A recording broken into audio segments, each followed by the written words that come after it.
Hey, what's going on, CoinUp TV subscribers? Robert Welkner here with another Shaw Brothers classic movie review, this time with Seven Man Army from 1976, directed by Chang Cheh. I'm going to give you my letter grade below. This will contain spoilers. I have a lot of notes, so I might be speaking in rapid fire. If you need to watch this movie twice, watch this video twice, go ahead and do so if you missed something, because I feel like this movie I might need to watch a second time, and thankfully, I watched this on YouTube with subtitles, but thankfully it's going to be in one of the Shaw Brothers Shout Factory collections, I believe coming out in September, the Iron Triangle collection, so I'll be able to watch the movie a second time, and I have a feeling that I'll have a better appreciation for it the second time, so that's kind of my theme for this. So let me get to the IMDb synopsis and then I'll get to my notes after that. Again, letter grade at the end, spoilers, you've been warned. It's Seven Man Army.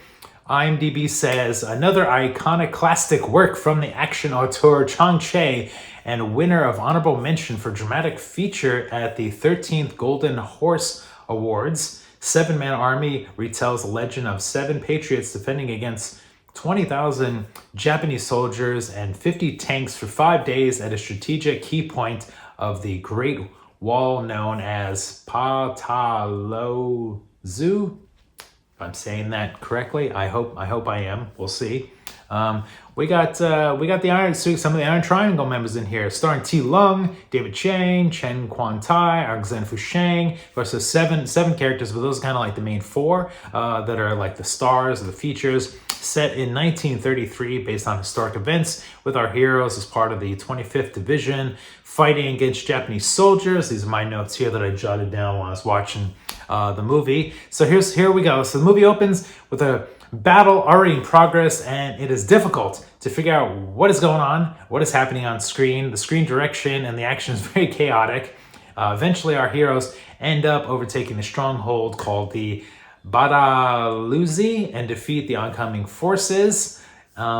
So when it comes to this movie, I have a lot of praise for the second half of the movie, but the first half of the movie, the way it opens up, it's very crazy, very chaotic. Maybe this is very historic and everybody knows what happens, but it's really hard to tell what's happening. People are running in different directions, and it looks like our heroes are in the center with villains on both sides, and it's difficult to really tell what happens. But anyway, they survive, they capture the base. I don't know how. I mean, tanks are blasting at them, thousands of soldiers are shooting at them. This has got guns, bayonets, swords, there's modern infantry and stuff like that, and somehow our seven heroes survive. But we get some more stars in this movie. This is an all-star movie. Beardy's in it, Johnny Wang is in it, Gordon Liu. They have smaller parts. They play the Mongolian mercenaries who are sort of sympathizers to the Japanese army and attack the stronghold about midway through the movie. All of their scenes, I mean, that's kind of fun. I was engaged and interested in all of that. The middle part of the movie also contains a bunch of flashbacks for the main characters, showing their backstories, allowing them to display more of their hand-to-hand combat skills and combat scenes. So that was really clever and interesting, kind of getting the flashback scenes to kind of fill in the gaps with how these characters came to be joining the army and fighting and being, heroic, their backstory. Let's see, what else we got? Eventually, the Japanese army conducts a full-scale invasion, and we witness a complete bloodbath between both sides. I mean, it's insane. There's planes flying, there's tanks, there's thousands of extras all over the place. It's grand scale. The budget for this must have been very high. And you can kind of see it on screen here. Plenty of action. You have to suspend your disbelief, although the fighting, because there is thousands of soldiers attacking seven dudes. Some of them just using swords. Some of them, hand-to-hand combat. It's really difficult in reality to imagine this happening, especially though it's played out on screen.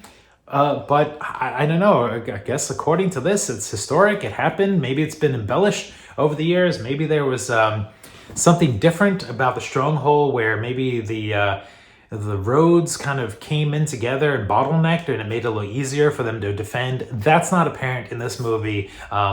What's just apparent is that like our heroes are just superstars and amazing. So we get a lot of extras, numerous tanks, some planes, like I said, large budget, a lot of stuff going on. Very fun, very exciting. I'm gonna give this though a letter grade of a C- because the intro was messy. We gotta fix the intro, and we gotta figure out a way to really showcase how these 7 heroes were able to survive. You know, the bottlenecking or some sort of tactics. I mean, they are martial arts experts, hand-to-hand kung fu, and military experts, and they do use, you know, guns, grenades, and there is some tactics going on. But I feel like we could have delved a little deeper into showing like the minutia of you know, how they were able to survive. So seven man army, 1976, Chang Cheh, grade C-. I'm looking forward to rewatching this again when it comes out on Blu-ray, Shout Factory set. You'll have to let me know in the comments below